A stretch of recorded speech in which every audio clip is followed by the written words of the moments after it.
그다음에 원전 있잖아요. 원전 새롭게 이제 시작해가지고 지금 원전 하나 짓는다. 시작하면 얼마 만에 지을 수 있어요? 자료 동네마다 말하는 사람마다 다 틀려. 그것도 정당마다 틀려 이상해. 실제로 한 10년에서 15년 걸리는 게 맞습니다. 내가 저번에 그렇게 얘기했더니 아니라고 그러던데? 7년밖에 안 걸린다고 주장하던데? 실제로 착공해서 짓는 데는 아마 그런 것 같은데요. 그 전에 뭐 저기 김성환 장관도 민주당이라서 못 믿겠고. 아니 이게 당마다 틀리더라고. 요사하는 장관님을 믿으셔야 되겠습니다. 아니 그 당 아닌 사람이 한번 얘기해 보세요. 그 통상 수원 원자력 직무대행 전대욱입니다. 사장께서 해보세요. 예, 그 11차 전력 수급 기본 계획에 들어간 수치입니다. 정확하게 13년 11개월 걸리고요. 이걸 13년 11개월 나누면 이제 부지 선정 한 2년. 부지 선정. 예, 그다음에 그거 인허가 관련 서류 심사하는데 한 40개월, 3년 한 4개월 정도 되고요. 그러면 이제 부지 선정 후에 한 9년 걸린다 그런 얘기인데, 자 부지 선정 얘기 한번 해봅시다. 그러면 부지 선정에 2년 걸린다는데 뭐 하느라고 2년 걸려요? 일단은 이제 부지 망원경 가지고 땅 찾으러 다니는 것 아니지? 행정 저희들이 절차? 아니면 절차를 가볍게 말씀드리면 이제 저희들이 먼저 공모를 안내를 하고 그다음에 지자체에서 이 신청을 받고 그다음에 이제 그 부지가 적정한 부지인지를 한수원 이제 검토를 하고 과학적 분석을 해야 되겠죠. 뭐 지진 있나 없나 이런 거 등등. 예. 이제 그거 하는데 2년 걸린다? 그렇습니다. 그것도 아까 아주 순리대로 주민들이 그냥 우리가 공고한 대로 막 응해가지고 했을 때 얘기죠. 막 주민들끼리 싸운다. 일부에서는 한다 그러고 일부는 안 된다 그러고 데모하고 난리가 나고 그러면 어떻게 돼요?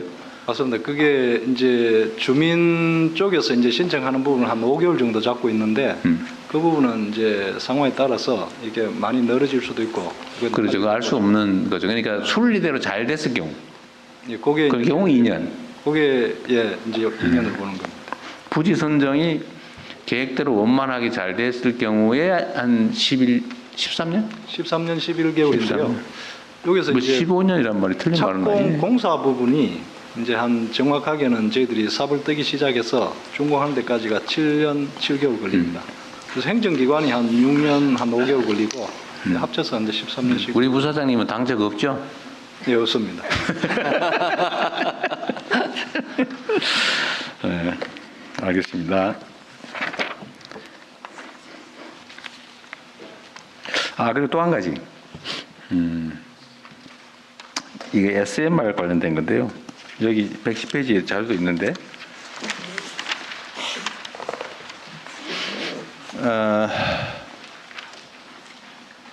ISMR이 혁신형 SMR을 얘기하는 건가 봐요. 맞습니다. 아이가 이노베이션.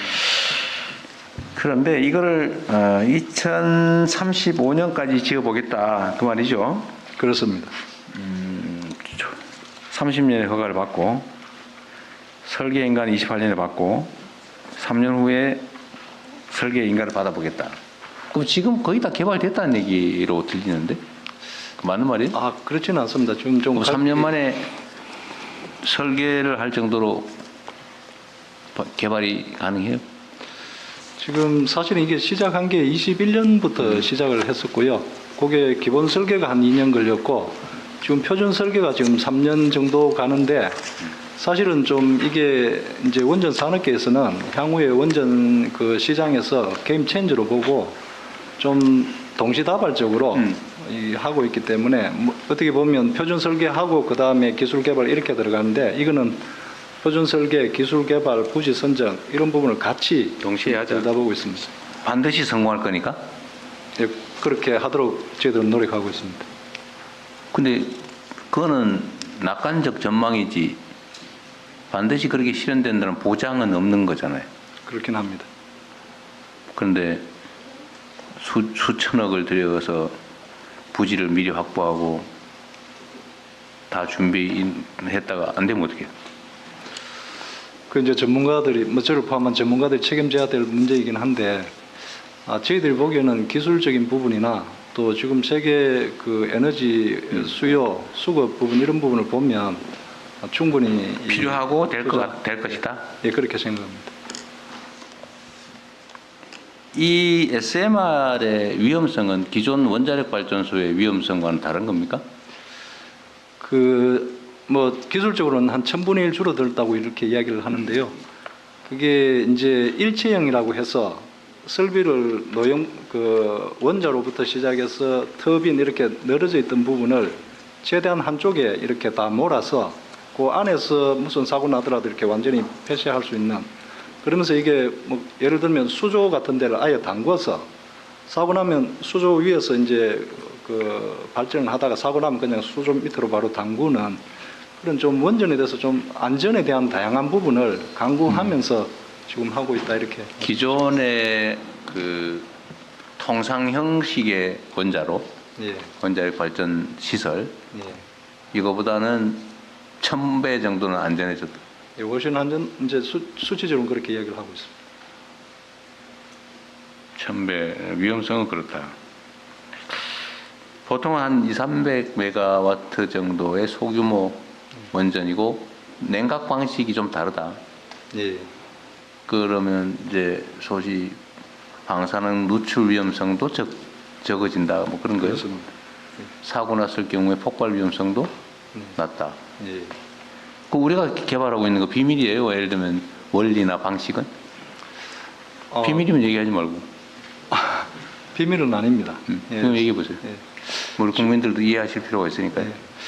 기본적으로 이게 원전의 모든 원천 기술이 이제 거의 미국에서 왔다고 볼 수 있습니다. 이번에 그 네. 최고 수출 때도 문제가 하여튼 뭐 있었지만 그건 그렇고.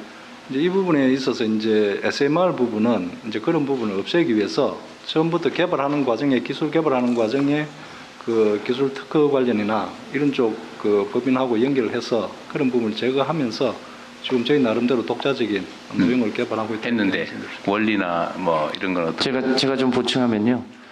지금 장관이 더 전문가예요. 3세대 SMR을 지금 하려고 하는 건데요. 3세대는 물로 냉각을 하는 방식입니다.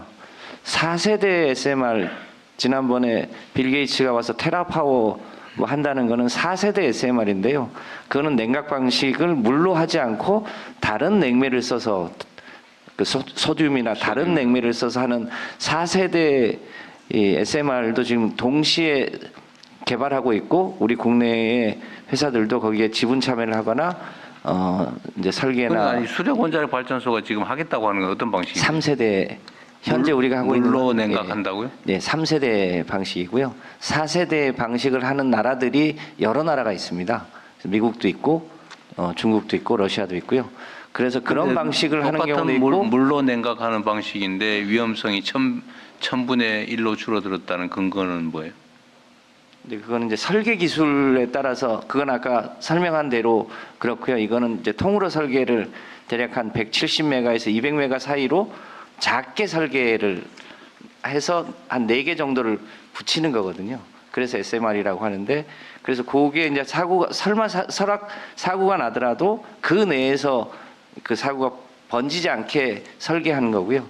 그 세대 기준은 물을 쓰느냐 다른 거를 쓰느냐에 따라서 그게 이제 사용 연한이 예컨대 30년이냐 50년이냐 70년이 이렇게 늘어나는 차이가 좀 있는 것 같습니다. 이 소형 모듈 원전을 만들면 사용하는 핵 연료는 똑같은 거예요? 핵 연료는 조금 지금 핵 연료가 농축도가 올라가요? 농축도를 조금 올리려고 하고 있습니다. 올려야 소형화할 수 있어요? 예, 꼭 그런 건 아니지만 어차피 추세가 조금 농축도를 올리는 쪽으로 가고 있다 이렇게 말씀드릴 수 있겠습니다.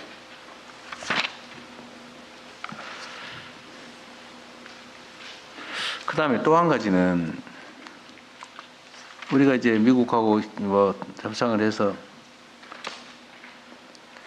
우라늄 농축이나 핵 재처리를 우리가 이제 자체적으로 할 수 있도록 하려고 했는데 일설에 의하면 제가 문외한이라서 하는 얘기예요.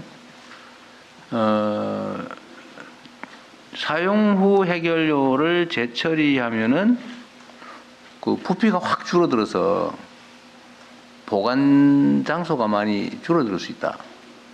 라고 얘기하던데 맞아요? 별로 안 줄어든다는 얘기도 있고 어떤 게 진짜예요? 그 기본적으로는 사용 후 연료를 이제 재처리하는 거기 때문에 사용 후 연료가 이제 자체 없어지면서 거기서 필요한 핵심 플루토늄이나 네. 이런 부분을 뽑아내는 거기 뽑아내고 때문에 나머지는 어떻게 하는 거예요? 나머지 이제 그 준위에 따라서 제가 보기에 이제 고준위 방패장이나 결국은 그쪽으로 처리해야 돼요. 부피가 그런데 뭐 플루토늄 뽑아내봐야 플루토늄 양이 얼마나 된다고 부피가 그렇게 많이 줄어들 것 같지는 않은데 또 많이 줄어든다는 얘기도 있고 어떤 게 맞아요? 부피가 많이 줄어든다? 조금만 줄어든다? 제가 전문가는 아닌데 전문가가 얘기해 보세요 여기 아는 사람. 후자가 맞으십니다. 네? 원자력 실제로 환경공단, 많이 줄어들지는 않습니다. 원자력 환경공단 지금- 이사장 조성도 네. 원자력 안전위원장입니다. 지금 알려져 있는 바는 한 5분의 1 정도로 줄일 수 있다라고. 엄청나게 줄어들잖아 이게. 다 틀려 지금 이게. 우리 어떤 게 진실이에요? 원장 왜 국장님 얘기를 좀 하고. 이 과학 네. 국가에서 네. 이게 토론을 안 해서 그래요. 담당- 서로만 자기 주장만 해 이렇게. 담당 국장이 좀 얘기해. 얘기해 보세요 진짜로. 팩트를 당적 없는 사람 얘기하세요. 예, 저 방패물 관리 전담기관 원자력 환경공단 어디? 예. 네, 얘기해 보십시오.